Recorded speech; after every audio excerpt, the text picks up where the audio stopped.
So this is Kal Kat, the Kal Katster, and welcome to a Star Trek episode that that Strange New Worlds season 4 episode. Yeah, this is a weird one, a fantastical weird one where they're paying homage to the Jurassic Park films. I'll go into the details and stuff, and then I'll go into the weird connections to other things afterward. Let's go into the episode first. That way, it starts off with sort of, because Star Trek is a wagon train to the stars, and this is 60th anniversary in September. All summer, we've been doing 60th anniversary stuff through our fan films. But here is Strange New Worlds, the official Star Trek story, and no connection directly. But there are going to be many connections indirectly. But yes, so we have them riding out on the planet, a western planet, on horses. A nod to William Shatner, I'm sure. I think they've done it once before, so yeah, they need a horse riding scene with old William Shatner and Christopher Pike. They might get one. We'll see. But I think it's something else. I think it's something else involving the Enterprise D set that they constructed. It's already there. Why not use it? Yeah. So somehow it'll occur. Somehow the Nexus, because the Nexus is going to line up. It's probably what they're going to do, which would be different. Anyway, we won't go into that yet until that happens. There is a Silly Trek episode coming up with Kirk.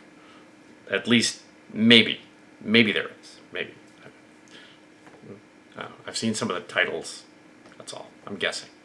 But if there is, anyway. So the episode, they going to a planet. It's been several weeks. They've gone on several missions since the last episode, which means the timeline should be nearly up to where Kirk and crew are there. But this is clearly a different timeline. They don't pussyfooting around. None of these characters are mentioned. 2 or 3 of them are mentioned in Kirk's time. And it's like they're not going to kill them all off. They're not going to do that. So don't worry about that. That they wouldn't do that. Yeah, it's like this is clearly a reboot of it's clearly a reboot of Star Trek to begin with. So, but yeah. So this episode has the I'm trying to get to the episode. The episode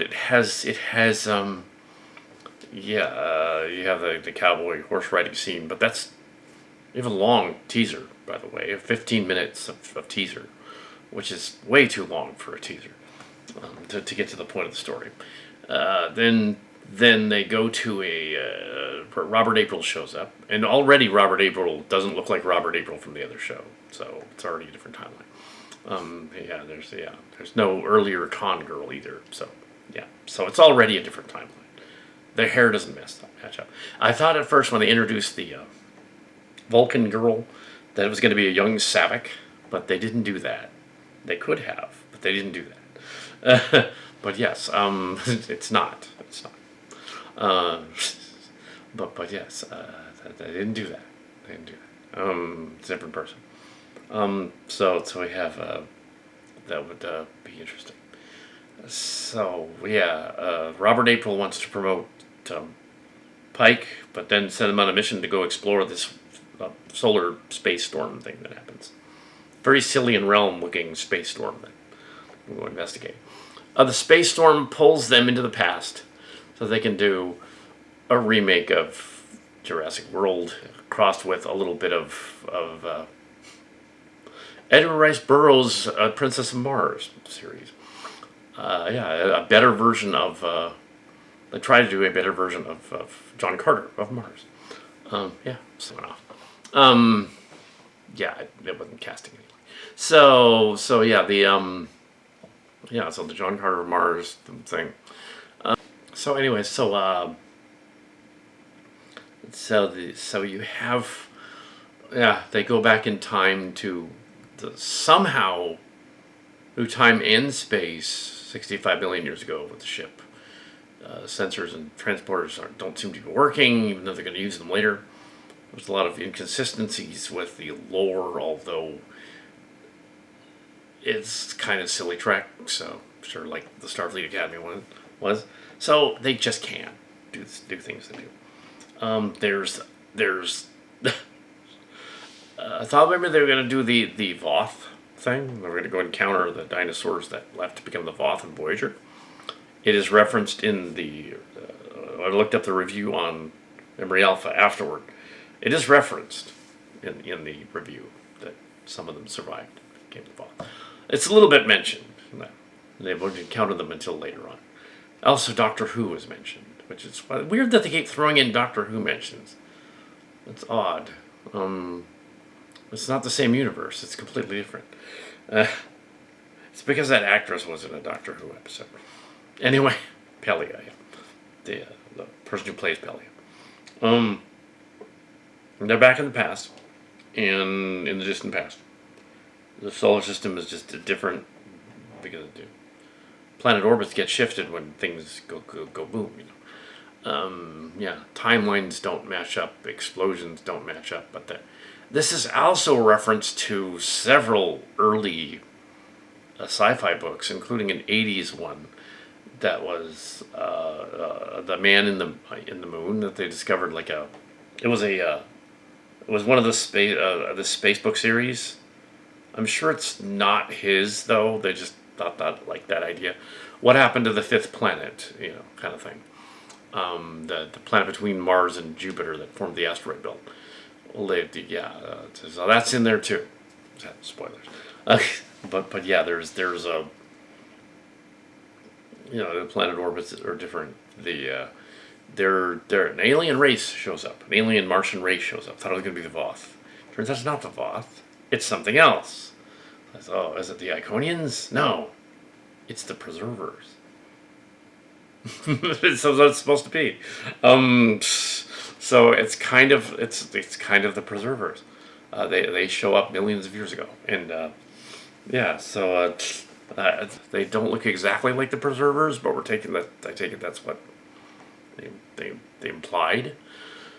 That's what they could be, and that would say that again the Earth-centric solar system thing of they all look like humans because they all came from here origin thing, which Next Generation didn't really do in that Preserver episode, but they just liked that so much that they were going to do this. Okay, the Martians the Martians are there. They talk to Pike.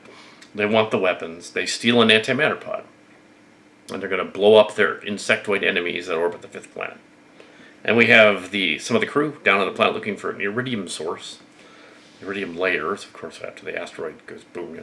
Iridium source, this says is an iridium-rich planet, allegedly between Mars and Jupiter, and they have the insectoids living there, and their ship crashed. And we have the shuttlecraft going to the planet thing, and we have they go down to the shuttlecraft with the dinosaurs and stuff. They do a big reveal of them afterward, which is weird. They only see a few of them. The sky is weird looking and weird trees and stuff. Now, if they're also paying homage to the infamous butterfly effect from some earlier books as well, they can't even step on a butterfly on the planet. They'll screw up the timeline. They've already affected the timeline if they've done anything really. But yes, so there's that. Are they Preservers or are they the Q? So 65 million years ago they could be the Q. But that would make more sense. They become the Q. But I don't think they are. I think they're supposed to be the Preservers. So there's the Martians make the Martian lady. They look humanoid. Make a deal with the people to do stuff without, and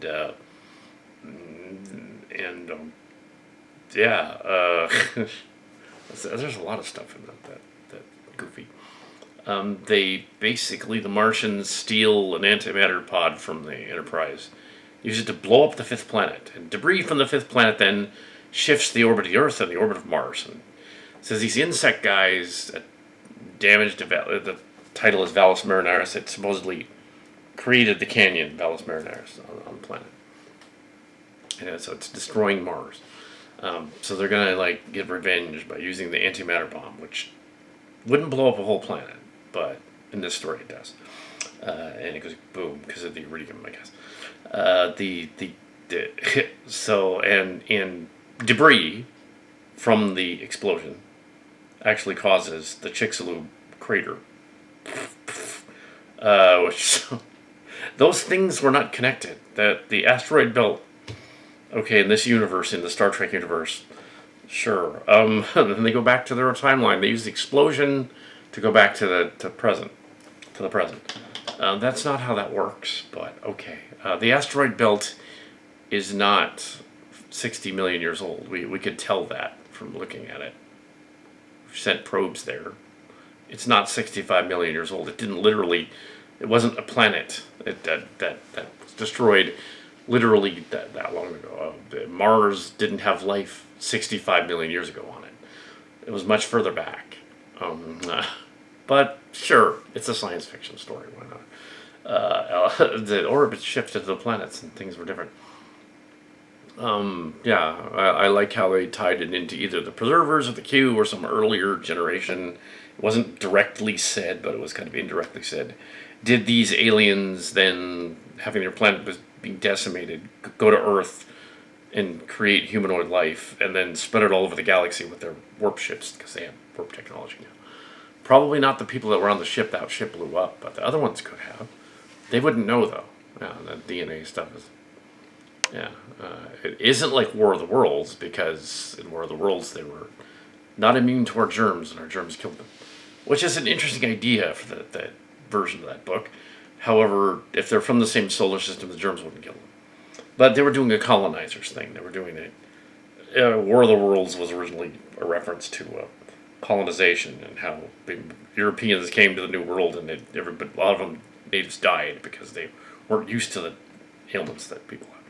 That's what they were doing. But here you've got the preserver type Q type things that apparently saved the galaxy, got out there in millions of years.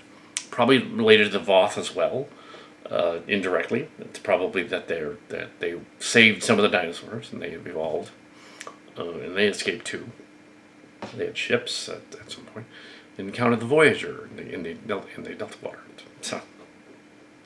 So yeah, they probably did a bunch of stuff. So I think their implication is that they're the preservers. That these Martian people are literally the preservers. We've had them in Silly Trek. They've appeared. We also have the artifact in Silly Trek. There's a version of Berman in there. Yeah. So we have, and we've had versions of William Shatner appearing as zombie villains and crazy LARPing troop people and all kinds of and creatures, green creatures from Canary Space and all that, and weird pseudo-Martian characters 2 years ago, and then a year ago, and then last year. So we've done that too. Also one of the early. This story is basically an early Canary Space story. It's an early Distant Cousins. It's Distant Cousins, and it's also an early. It's an early Final Frontier. 65 million years ago. There was a later one that took place like in Noah's time, but there was an earlier one that took place in the 65 million years ago. Neither of them were actually filmable. We were high schoolers, so we didn't film it. But there was an earlier one, and it was the same idea. Edgar Rice Burroughs out. I'm trying to think of that other guy. I'm trying to think of the other guy that thought of the thing. I just can't. Ray Bradbury. That's it. Yeah. Him too. So there's the goofy idea. Let's mix all these things in. Those events couldn't be like that, but the only way it works is that they were never there 65 million years ago. It was a test from the preservers. That's the only way it works. The preservers were just like, we're going to test you. So you're not really in the past. We're just messing with you guys. Yeah, that's probably what this was meant to be, but they changed it. So it made it less like a Q kind of test. Because, it was like if we let them have the bomb, then the planet blows up. We were supposed to be back there. in another part of the galaxy and everything. It's really silly, but yeah, if it's a silly Shrek episode, it's fine. But they managed to pull it off because they have the characters and money and cast. They did show this pretty dinosaur thing at the end with they flew over. They show it after assuming that most of them died. They show this cut back to the planet thriving. Yeah, I don't think that the Triceratops, T-Rex, and Pteranodon and Velociraptor were all there in the same universe. So clearly when they showed that ending scene, it was the preservers having put them on some kind of sanctuary planet. And the Voth started from there. That's that. I think that's the implication for the finale part there. The last few minutes, she was like, oh, okay, we had... No. We rescued them. And then mammals and humanity started. And we spread them all over the galaxy, the mammal genes. Martians that can walk through walls. That is also, well, I also mentioned the Iconians. They could do that too. So they're Iconians and maybe the Iconians are the insect ones, and they're the which would be similar to Star Trek Online, what they did with the Iconians. But yeah, I don't think they're directly supposed to be them. Just guessing. If you want to fit it in the universe, it's sort of like a Pixar theory. Where does this fit in the Pixar theory? Okay, here's where hypothesis is that these events happen because they appear to be them, whereas there could be later episodes that probably won't explain it, where they are them. But clearly they meant for some sort of a test to happen in the original draft of this, and it was because sending them back 65 million years ago really makes no sense. So probably what was going on, it was a test. It was like a cube kind of test. And they're like, oh yes, Captain, you passed our test. You made the decision that changes the universe. Because you couldn't really have changed the universe. There was even an early Robotech concept from Masek and his guys. They wanted to do an episode where Min-May did that. Where Min-May somehow travels in time. It's kind of the end of the circle idea. And she was going to travel back in time and become the first Robotech master. Which is, they're kind of doing the same thing. Yeah. And in Edgar Rice Burroughs' Princess of Mars, they do reference the John Carter of Mars stuff in this story. So clearly they were thinking of that. However, John Carter of Mars didn't have, they had some kind of dinosaurs in there. Yeah, they did in the book. Because they just thought dinosaurs existed with us. That's where they got a lot of mythological beasts from. It's an elephant. Yeah, just didn't identify. Also, they would see in many cultures, they would find dinosaur bones in China and Europe and everybody, and North America and everybody. They'd find dinosaur bones. Dragons. It's not dragons. It's big lizards. Kind of a dragon, I guess. It's a big lizard thing. And it makes sense that there would be snake ones. Well, because they see the skeleton and go, what is that? That looks like it was alive now, even though it's ancient. It's millions of years old and it's in the ground. But yeah, that's cool. So the silliness of the episode is that they really started the entire human race. That's ridiculous. But if it's a silly Trek episode, it makes sense. So the story is both ridiculous and cool at the same time. If it had just been some weird test, it would have made more sense. At the end, the current Martian lady shows up and says, "Oh, that's probably what happened." They cut that part out, and they said, "Oh, you really weren't in the distant past and jump-started humanity. That's stupid. We were just testing you because your species is so arrogant that we wanted to test you and see whether your world is." Yeah. So the gag is that she says, "Oh, we're preservers," and at the end she says, "Actually, our true name is the Q," and then she just leaves. Like, oh, holy, okay, there you go. The Q, of course. That's the Q. Okay. And now there's ways they could bring back Shatner. We discussed it with the Silly Track thing. And that might happen later. We'll see. I won't give it away. But the way they could do it is the Nexus ribbon will pass through that universe lines up a little bit with Enterprise if it's the other Nexus going back in time, which they never said it could go back in time. So kind of go anywhere, anywhen.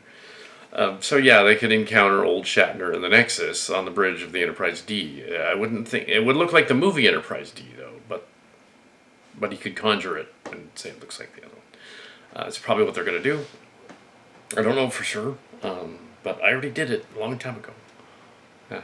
In 2008 or so, there was a Silly Trek Chimera story, which did that. And I had to meet up again. I had the zombie versions of Kirk and crew in them after they escaped the zombie story. Meet up with the Picard and crew in them. Story last year. After the zombie story, I had to have the two ships meet up. And the funny thing is that after actual production already started on it, Mark's Cards, who I'd known for 40 years, goes, "Nobody cools if you had Kirk and Picard as zombies meet up." I was like, "That's the very thing I just filmed that." And he's like, "Oh." I did that, because, yeah.